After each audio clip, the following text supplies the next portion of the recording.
Hallelujah. The most dangerous thing for a Christian, kile kitu cha hatari kwa Mkristo, it is when you forget your dreams. ni wakati unaposahau ndoto zako. And the most dangerous, Na kile kilicho hatari I zaidi, mean the most dangerous, kilicho hatari sana when sana, you don't have dreams. wakati tena hauna ndoto yoyote. Hallelujah. Hallelujah. When you don't have dreams, Wakati hauna ndoto, you will be caught off guard. wewe utapatikana tu kwa You urahisi. must have dreams. Lazima uwe na ndoto. As I said before, Niliposema awali, 3 sources of your dreams.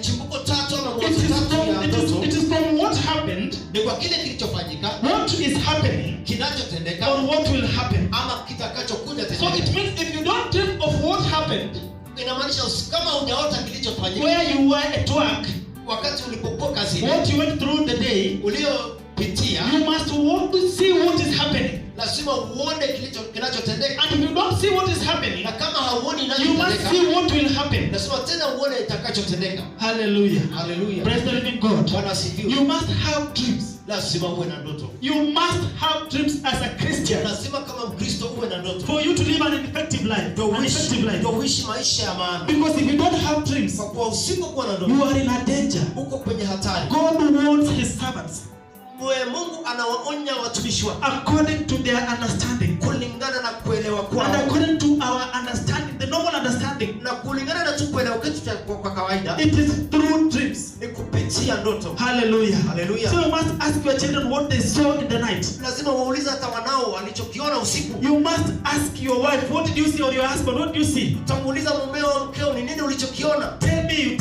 me, maybe God is speaking through you. Nieleze, labda Mungu anazungumza kupitia kwako. Don't assume your dreams, Usipuuze ndoto because zako, God is never quiet. kwa sababu Mungu hanyamazi. He keeps on speaking. Yeye huzungumza kila wakati, And when you continue to grow, na wakati unapoendelea kukua, He will speak even through His voice directly, atazungumza hata kupitia sauti yake according to wazi, your understanding. kulingana na kuelewa But kwako. the first step is through your dreams. Lakini hatua ya kwanza ni kupitia kwenye ndoto. So how can you train your spirit? Je, waweza kufundisha roho yako vipi? Pray whenever you forget your dreams. Omba wakati unaposahau ndoto zako. Pray whenever you don't have dreams. Omba sana wakati unapata kwamba hauna ndoto. Pray for the protection of your inner eyes. Omba kwa ajili ya utunzaji wa roho yako ya ndani. And the most important, Na kilicho cha muhimu, respect your area of sleep. heshimu mahali pako ama malazi. I mean your bedroom.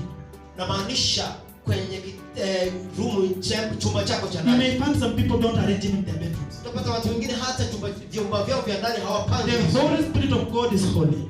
Roho wa Mungu ni mtakatifu. He comes in a holy way. Anakuja kwa njia ya utakatifu. What